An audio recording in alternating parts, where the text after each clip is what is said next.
got some bombshell news here. Donald Trump sent a text message to the leader of Norway that I legitimately could not believe was real until its legitimacy was ultimately confirmed. The message, which was first reported by PBS, read, quote, "Dear Jonas, considering your country decided not to give me the Nobel Peace Prize for having stopped 8 wars plus, I no longer feel an obligation to think purely of peace, although it will always be predominant, but can now think about what is good and proper for the United States of America. Denmark cannot protect that land from Russia or China, and why do they have a right of ownership anyway?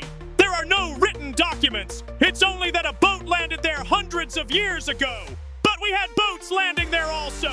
I have done more for NATO than any other person since its founding. And now NATO should do something for the United States. The world is not secure unless we have total and complete control of Greenland." Thank you, President DJT. Norway's leader confirmed the veracity of that message, saying, quote, "This is a message I received yesterday afternoon from President Trump. It came in response to a brief message President Trump sent me earlier in the day on behalf of myself and Finland's President Alexander Stubb." He went on to give his response to the ramblings by Trump, saying, quote, "Our message to Trump, we conveyed our position against his increased tariffs against Norway, Finland, and other selected countries. We pointed to the need to scale the change of order and requested a phone call between Trump and Stubb and me during the day. The response from Trump only came shortly after we sent the message. It was Trump's choice to share the message with other leaders in NATO countries. Norway's position on Greenland is fixed.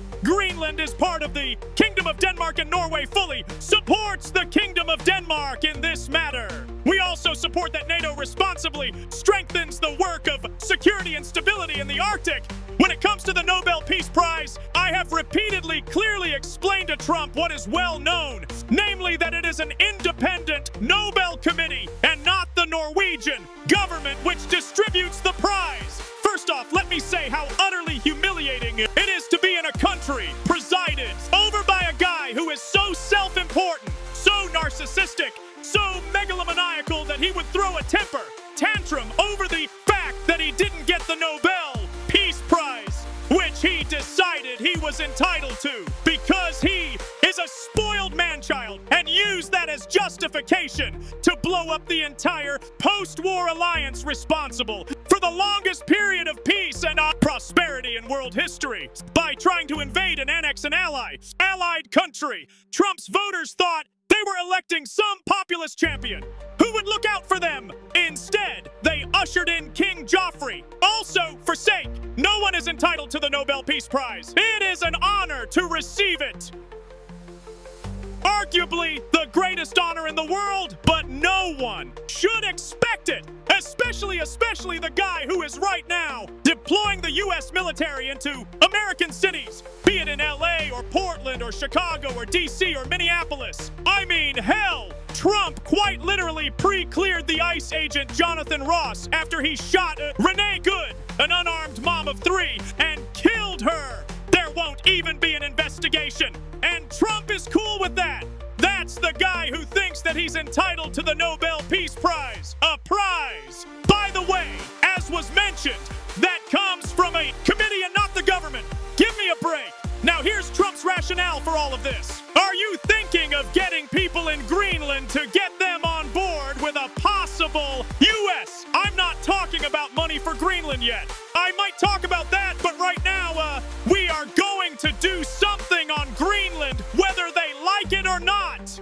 Because if we don't do it, Russia or China will take over Greenland. And we're not going to have Russia or China as a neighbor. But here's the thing. There is no angling by Russia or China to take over Greenland. You know why? Because Greenland is owned by Denmark, which is a NATO country. Meaning if a foreign adversary like China or Russia invades, they will face the full wrath of the entirety of NATO, which is the whole point of keeping NATO intact and not undermining it by having one NATO country invade another NATO country. In other words, Trump annexing Greenland weakens the very alliance that serves to deter the very thing he claims to want to deter.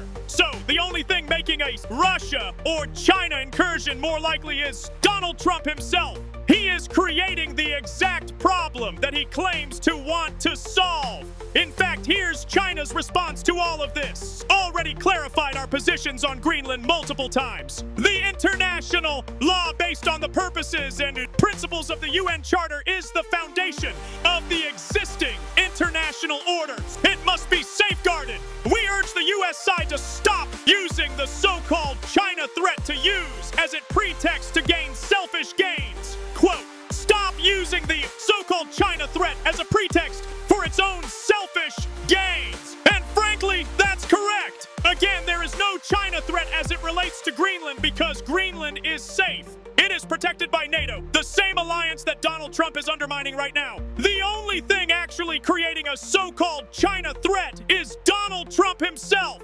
And here's why it's so dangerous to have Trump as president. He can be so easily manipulated and exploited by foreign adversaries. Think about this scenario. What does Russia and China want more than anything in the world? A breakdown of NATO and the grip on power, economic and otherwise, that the Western countries have on the world. All they have to do without firing a single bullet is have somebody whisper in Trump's ear, Russia and China are going to take over Greenland, so you better act fast. And then sit back and watch the West go to war with itself, all thanks to Trump blowing up the very thing preventing a Russian or Chinese takeover. All because he's too stupid to think logically. I mean, think about it. If you right now are Russia, you don't have to fire a single bullet. You don't have to be savvy or strategic.